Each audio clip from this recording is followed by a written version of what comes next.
যে আইন পার্লামেন্টও পাস হয়নি, সেই আইনে বলে আমাকে মৃত্যুদণ্ড দেওয়া হয়েছে। আমার অপরাধ কি? আমি কি গুম করেছি, খুন করেছি? আমার প্রশ্ন হচ্ছে কাদের খুন করলাম? প্রত্যেকটা হত্যাকাণ্ড তো তার মেটিকুলাস ডিজাইনে করা। এটা তো তাদের ছিল লাশ ফেলো, সরকার পড়বে।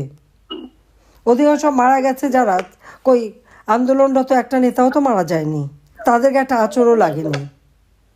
সাধারণ ছাত্রদের মেরে এরা এমন একটা সিচুয়েশন তৈরি করলো, আর সব আমাদের উপর। আমি সমস্ত আহতদের চিকিৎসা, আমি থাকতে যতদিন প্রায় 34 জন শহীদ পরিবার, তাদের ডেকে এনে গণভবনে সান্ত্বনা দেওয়া, আর্থিক সহায়তা দেওয়া এবং ন্যায় বিচার যাতে পায়, আমি জুডিশিয়াল এনকোয়ারি কমিশন গঠন করেছি। ইউনূস এসে সেই এনকোয়ারি কমিশনকে কাজ করতে দেয়নি, কেন বন্ধ করলো? আমি এখনও দাবি করব, প্রত্যেকটা লাশ কবর থেকে তুলে সেই লাশের ফরেনসিক করতে হবে, ময়নাতদন্ত করতে হবে, কিভাবে মারা গেছে সেটা নিশ্চিত করতে হবে। তারপরে এটা আমরা মেরেছি কিনা সেটা তারা প্রমাণ করতে হবে। কিন্তু সেটা না, কোনো মতে গোজামিল একটা দিয়ে সরাসরি আমাদেরকে মৃত্যুদণ্ড দিয়েছে।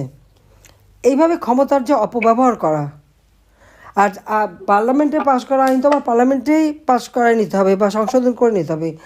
ওরা তার ধার ধারে না, ওরা খালি হ্যারাস করার জন্য বা এই করার জন্য এই ধরনের দিচ্ছে যাতে ইলেকশন করতে না পারি। আর যেহেতু যুদ্ধাপরাধীদের আমি বিচার করেছি, সেই জন্য আমাকেও সেই বিচারটা, এটা সম্পূর্ণ রাজনৈতিক প্রতিহিংসা, তাছাড়া আর কিছু না। আর এত দ্রুত বাংলাদেশের আইন আর কোর্ট কাছারি এত মানে এক্সপার্ট হয়ে গেল যে কি দ্রুত সময় বাস দিয়ে দিল।